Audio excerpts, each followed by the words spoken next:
The views expressed in this program do not necessarily reflect those of this station. Welcome to Insights into Northeast Michigan, a WBKB News public affairs program. Insights deals with the issues affecting those in the community as well as Northeast Michigan and the state. And now, Insights into Northeast Michigan.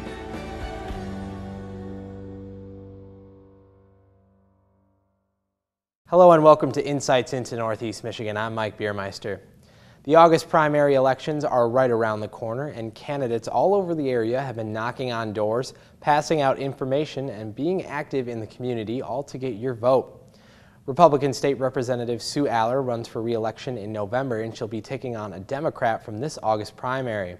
So I sat down with both Democratic candidates to learn where they stand on the issues affecting Northeast Michiganders. John Norton is joining me now as he is one of the Democratic candidates running to represent the Democratic Party in the August primary elections for the 106th district. So John, first off, thank you for joining me today. Thank you for having me here, Michael. And so John, can you just tell us a little bit more about yourself and your background and why you feel qualified to run for this position? Well, I'm 39 years old. I graduated from Alpena High School in 1997, and I have an associate's degree from Alpena Community College from 2005 and a bachelor's degree from Northern Michigan University, Bachelor of Science in Business Administration from 2009. And I was born in Lansing, but then we moved up here when I was like 8 or 9 years old, and I've been a lifelong resident of the area other than the 4 years I was up at Northern. I believe I'm qualified because I think I really represent the demographic here in this area. I'm a working class person. I only made like $20,000 last year, no benefits, and I think a lot of other people in this area are at the same kind of thing. Or if they have benefits, it's not very much. But I think I offer like a fresh perspective on things that I don't think you get in other candidates. Yeah, and just I figure like give the people of the 106th district another voice and another person to vote for. And one of the things you mentioned was benefits. Just a few weeks ago, we read the story of a woman. She had her legs stuck in a train platform in Boston. She pled not to have an ambulance take her away because she couldn't afford it. And this is becoming the reality for many, not only Americans, but Michiganders up here in the working class. How will you, what policies will you support here in Michigan, and what legislature would you like to introduce to make sure that all citizens here in the 106th district are safe and well protected? Well, yeah, that's a tragic that a woman would be, any American citizen or any human being would be like forced to make that decision, like plead.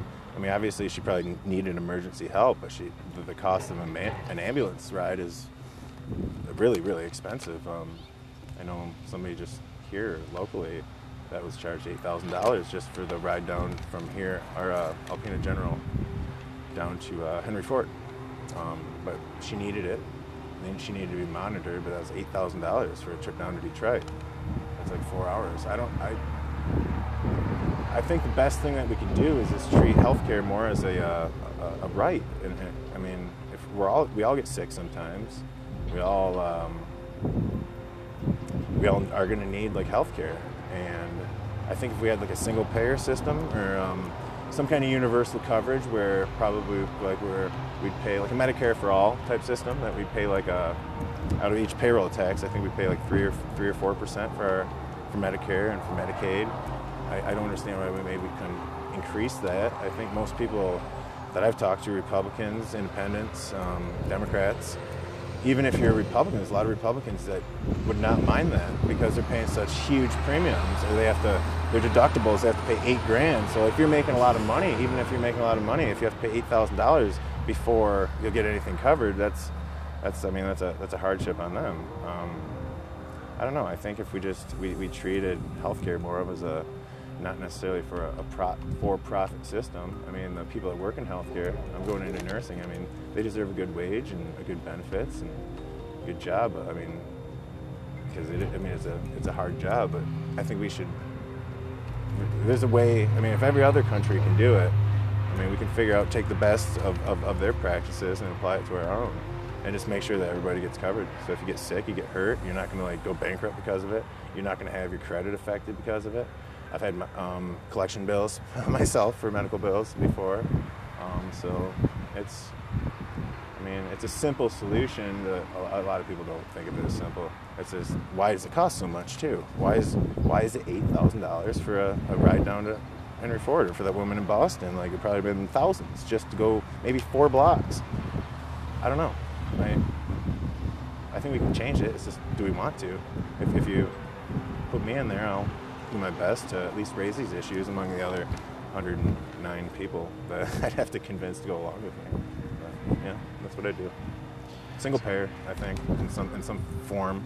We pay through taxes, and I think a lot of people support that. I was just reading that poll of like 57-60% of Americans support that, so that could even be higher. So this past school year has been deadly, with school shootings plaguing the United States. We saw students march for their lives and a feeling of uncertainty when you walk into a school nowadays. What changes would you like to implement to ensure that each child is safe and secure in their own learning environment? Well, a good thing would be to have locks on the doors when class starts. If we have to have metal detectors, I think a lot of people are doing metal detectors. It's a good thing. I mean, it's going to keep guns out of the schools.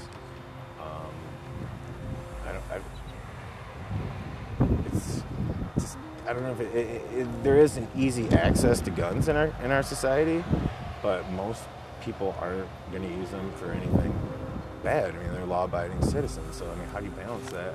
We shouldn't be taking away guns necessarily, but maybe make it so that mental health is treated better, and it's seen. Somebody around these people are seeing them before they're going to go crazy. I mean, somebody's got to know something. You know, like they're antisocial, something going on. I mean, we're not there, so we don't know. And I don't think anybody that's necessarily depressed needs to, be like reported for being depressed or anything. But I don't know. It's a hard thing. But as long as we have guns in our society, I think we're going to deal with things like that. And I just hope that when I go to Walmart, I'll be okay. Or go into a school or whatever. I mean, it's just, other than like locking the schools down and making sure that they're safe. I mean, we can do that for sure.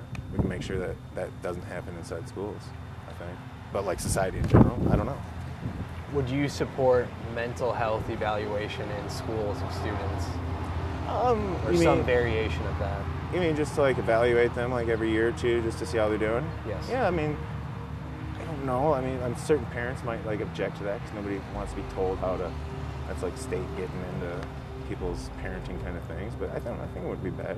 Maybe just teach people to talk about things. I think that's what it really comes down to. And I think a lot of people are maybe bullied or pushed to the margins of society, and they feel like that's their only like option to strike out like that. And it's sad, but I think majority, even the crazy people are doing that, maybe because they could have been reached, And like crazy is not politically correct, but there's people with a lot of mental problems, I'm sure somebody maybe could have reached some of them, or maybe some of them are too gone, and they, or maybe it's lacking medication, or maybe the medications are on, a lot of, you don't know. Up next on Insights, we will wrap up our conversation with John Norton and begin our discussion with Laura Green.